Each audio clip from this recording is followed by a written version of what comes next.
c'est pourquoi je vous dénonce, comme je vous ai déjà dénoncé, afin que ceux qui font de telles choses n'hériteront pas du royaume de Dieu. Nous devons nettoyer nos vies régulièrement. 1a. JN 1, 9. Si nous confessons nos péchés, il est fidèle et juste pour nous les pardonner et pour nous purifier de toute injustice. La porte de la fontaine. Cette porte se trouvait à proximité d'une source d'eau qui alimentait toute la ville. L'eau est essentielle à la vie. JN 7, 37 à 39. S'il n'y a pas d'accès pour recevoir une quantité suffisante du Saint-Esprit, tout se dessèche et finit par mourir. Gardez bien cette porte. Et 1, 44, 3. Car je verserai de l'eau sur celui qui a soif, et des rivières sur la terre ferme. Je répandrai mon esprit sur ta lignée, et ma bénédiction sur ta descendance. La porte des eaux. Isa 55, 1. À tous ceux qui ont soif, venez aux eaux. Et ceux qui n'ont pas d'argent viennent acheter et manger. Venez, achetez, sans argent et sans prix, du vin et du lait. Nous avons été créés pour être des canaux où l'amour et la présence de Dieu peuvent circuler. La plupart des incroyants ne lisent pas la Bible, mais examinent la vie du croyant. La porte des chevaux. Au temps de la Bible, le cheval était un animal réservé au combat. La vie du chrétien est une vie de plusieurs combats. De temps en temps, une bataille est perdue. Mais elle apostrophe. Essentiel est que nous avons gagné la guerre. Guerre spirituelle. À la fin de la tribulation, le Christ reviendra. Sur un cheval blanc, symbolisant son attitude et sa déclaration de conquête. Il est venu la première fois sous la forme d'un agneau, mais ce jour-là, il reviendra sous la forme du lion de Juda. Il est venu la première fois pour racheter, la prochaine fois pour régner. Il est venu la première fois pour une croix, la suivante pour une couronne. Devenez membre de la chaîne et AIDEZNOUS à propager la parole de Dieu dans le monde entier. Samedi 16 mars 2024. Si vous croyez en la puissance de Dieu, commentez 11. 11. Apocalypse 19. 11. Et je vis le ciel ouvert.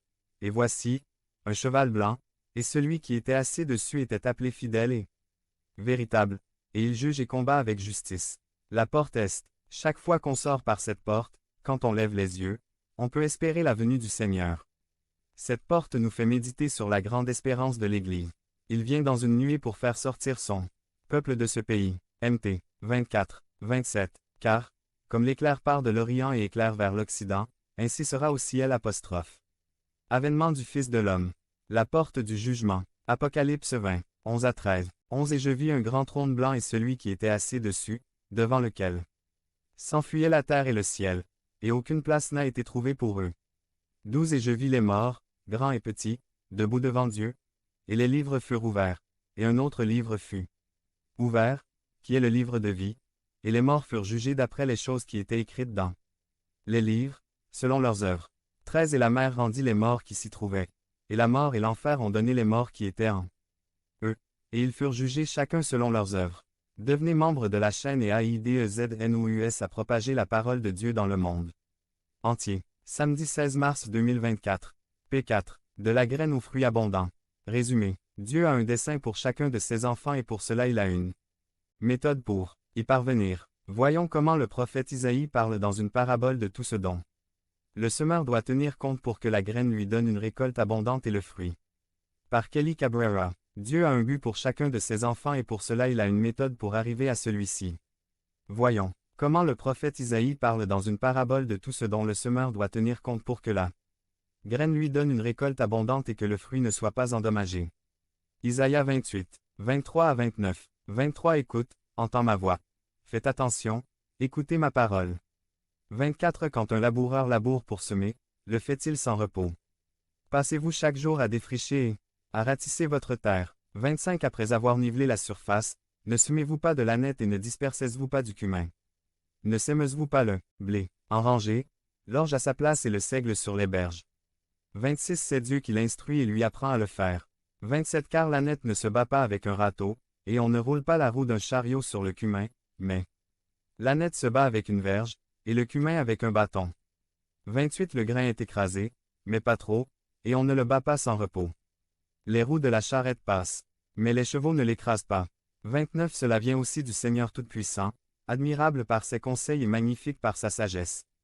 Chacun de nous est une graine qui portera du fruit en son temps, mais pour qu'elle soit abondante, il y a des éléments nécessaires. Temps adéquat. Chaque graine a un moment approprié pour être semée et l'agriculteur le sait, C'est pourquoi, au moment opportun, il placera la graine sur le terrain travaillé pour elle. 2. Terrain approprié et processus de semis. Isaïe 28, 23 à 24. 23 Écoute, entends ma voix. Faites attention, écoutez ma parole. 24 Quand un laboureur laboure pour semer, le fait-il sans repos? Passez-vous chaque jour à défricher et à ratisser votre terre. La terre où la graine sera placée doit être adéquate pour qu'elle puisse suivre son processus et porter ses fruits en temps voulu.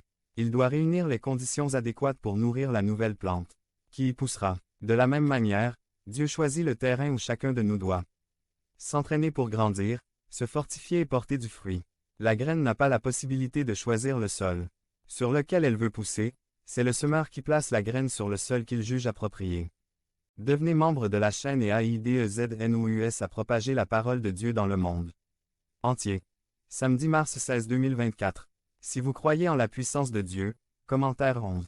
11. L'agriculteur accomplit sa tâche avec effort et de la meilleure façon dans tous ses travaux. Choix des semences, de la terre, procédure de semis, procédure de récolte, nettoyage du produit, etc. Parce qu'il sait qu'avec cela, il obtiendra les meilleurs résultats.